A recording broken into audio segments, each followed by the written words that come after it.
छत्रपती संभाजीनगर येथे टीव्ही सेंटरला जी Sai career academy आहे तिथे आमचा जालन्याचा राजू चिलका यांचा मुलगा आहे सनी चिलका हा अकॅडमी शिक्षण घेत होता. तर शिक्षण घेत असताना तिथं त्याचा मृत्यू झाला. तर त्यांच्या परिवारावर आम्हाला असा संशय आहे की त्या अकॅडमीच्या टॉर्चरमुळं त्या मुलाचा मृत्यू झालेला आहे. आणि आमची मागणी आहे की अकॅडमी साई करिअर अकॅडमी ही बंद करण्यात यावी व नियमानुसार ती संबंधितावर गुन्हा दाखल करण्यात यावी, त्याची चौकशी व्हावी याच आमची मागणी आहे. तुम्ही या अगोदर काही पोलीस प्रशासनाला तक्रार वगैरे काही? हो, आम्ही भरपूर तक्रार केले. त्यांच्या वडिलांनी अर्ज केला होता आयुक्त साहेबांना. आम्ही पक्षातर्फे निवेदन दिलं होतं. आतापर्यंत आमच्या निवेदनाला कुठले उत्तर आलेले नाहीये. बस कुठलं उत्तर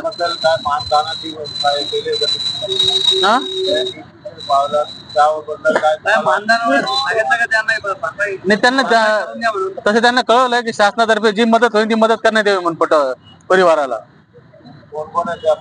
त्या परिवारात त्याची आई आहे, वडील आहे, मावशी आहे, आत्या आहे, मामा आहे, त्याचे भाऊ आहे, त्याचा आजोबा आहे, आजी आहे, भरपूर पूर्ण परिवार आहे. होता तो कोणत्या वर्गाला शिकायला होता आणि कोणतं प्रशिक्षण घेत होता त्या अकॅडमी? पोलीस अकॅडमीचं पोलीस व आर्मी भरतीचं शिक्षण घेत होता.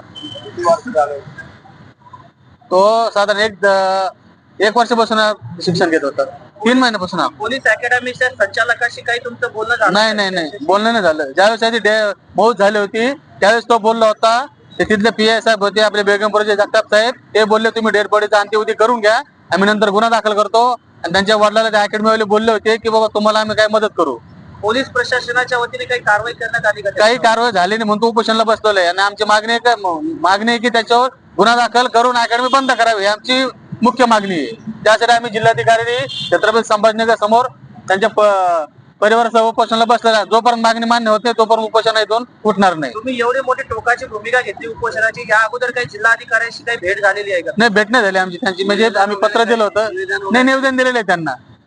निवेदन दिले, ते कॉपी पण तुम्हाला दिलेली निवेदनांची. त्यांचं काय आश्वासन वगैरे? काहीच नाही, आतापर्यंत काहीच नाही आलं. उपोषणकर्त्यांचे नाव सांगा, कोण कोण बसले? उपोषणकर्त्याचे त्यांचे राजू देविदा चिलका, लक्ष्मी राजू चिलका, अजून त्यांची गीता गणेश मारपिल्ली, पुष्पा पुरुषोत्तम मंगलपेट्टी, मी सुभाष बुर्डे, आम आदमी तालुका अध्यक्ष जालना. त्यांचे मामा आहेत, आजोबा आहे, आजी आहे. कुठला होता ते विद्यार्थी राहायला? जालना. औरंगाबाद मध्ये शिकण्यासाठी आले होते प्रशिक्षणासाठी.